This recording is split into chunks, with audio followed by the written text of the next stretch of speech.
It's pretty amazing to be back, to be honest.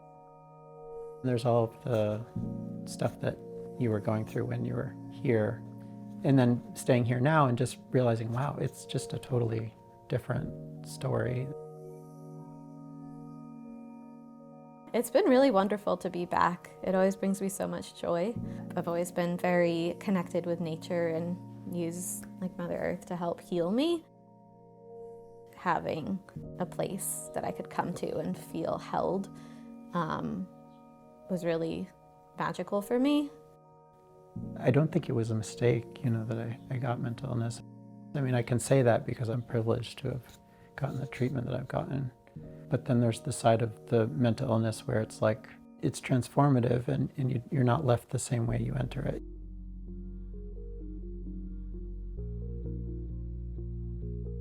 I think fear is a huge component of any mental health struggle. There was so much fear in me, and there was like a lot of fear of like not being okay inside, or just like, how am I going to survive in the world, or all those things.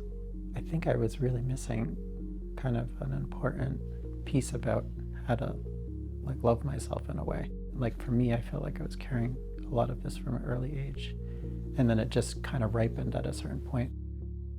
I was going to a college in Boulder, Colorado, and having some major difficulties. I basically had a trauma-induced psychosis, which led to a manic episode, which then led to me throwing everything away, and then I became suicidal, and then stopped eating and drinking, and got hospitalized at McLean, and was there for 6 months. Got labeled with a whole bunch of stuff, PTSD, major depression, anxiety, social anxiety, schizoaffective. And I've definitely been grappling with those different diagnoses and seeing what really resonates for me. What I remember of the hospital was that I just wanted to get out of there, and like that was the only, like I just imagined every possible way I could get out of there. I kind of signed the contract for me to be in the hospital, and then I didn't realize that I couldn't leave. I think a lot of people find themselves in that situation where they don't really understand what they're signing up for. And to be honest, it was probably an okay place for me to be right then, because I just needed to break down, I think, like you gotta touch bottom, I think. Even though that was a really hard time in my life, also knowing that I guess that's what I needed at the time, even though I kind of hated being at McLean. And then one of my case managers there had mentioned Gould Farm, and I came and visited and loved it and felt like the right next step. As soon as I got back, I said, "Can you fill out my discharge paperwork?" And they said, "You have to give us some time." Like, I just wanted to move to the farm as soon as possible. A lot of the support I feel like I got at Gould Farm was like having a mirror. If I was experiencing fear, there would be someone on the other side that I could tell wasn't experiencing the fear that I was experiencing. It's like you can just get a glimmer of it through somebody else, like it's okay in their world, and so something's okay, And I experienced that a lot with the staff members here. Some people really sturdy, standing on their feet in a really sturdy way, and it's like there's not that like moment of like doubt where you're saying, what if they think this of me, Like all those things kind of fall away, and you're just reduced to being like more of a human. It's like, okay, maybe this will be possible, maybe I can get through this. I had such little hope when I got here. I was kind of still in shock with everything that had happened, and coming here and trying to figure out who I was and whether I was really open to healing or I was just resistant to it. And I feel like resistance is a part of the process and natural, but somehow being here, it opened me up more.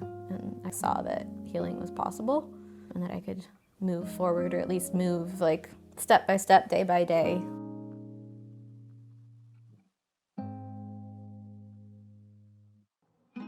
Had some really powerful moments with the cows, experiencing birth and death, literally. There was one cow named Gemstone who got milk fever. And I mean, the vet came and said, basically, there's nothing we can do. And I was holding her until I felt her heart stop beating. So that was like a whew. But I felt like I was able to hold it, like I didn't become too overwhelmed by the pain somehow. And like a fellow Gould Farmer was there to hug me afterwards, and I just needed that hug and to cry and kind of process that.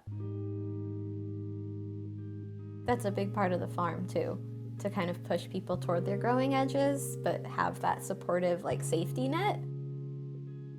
Then toward the end of my time, I think it was Daisy Chain who was giving birth.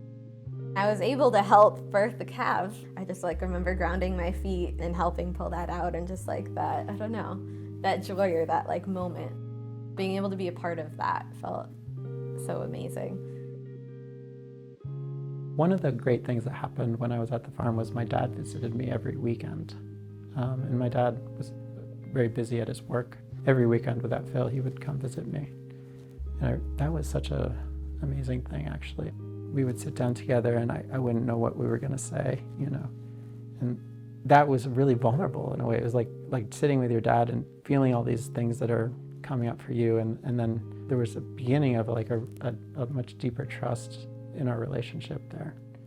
He really wanted to be here and kind of be a part of my experience. That's always been very meaningful for me.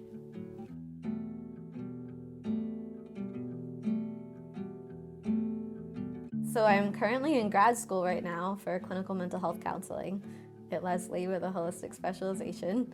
I had left college before I came to the farm.